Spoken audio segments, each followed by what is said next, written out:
بسم اللہ الرحمن الرحیم۔ صحیح بخاری حدیث نمبر 222۔ حضرت عائشہ رضی اللہ عنہا سے روایت کی ہے کہ رسول کریم صلی اللہ علیہ وسلم کے پاس ایک بچہ لایا گیا۔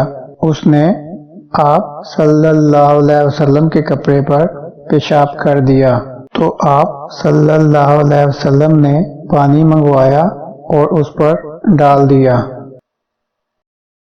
اللهم صل على محمد وعلى آل محمد كما صليت على إبراهيم وعلى آل إبراهيم إنك حميد مجيد اللهم بارك على محمد وعلى آل محمد كما باركت على إبراهيم وعلى آل إبراهيم إنك حميد مجيد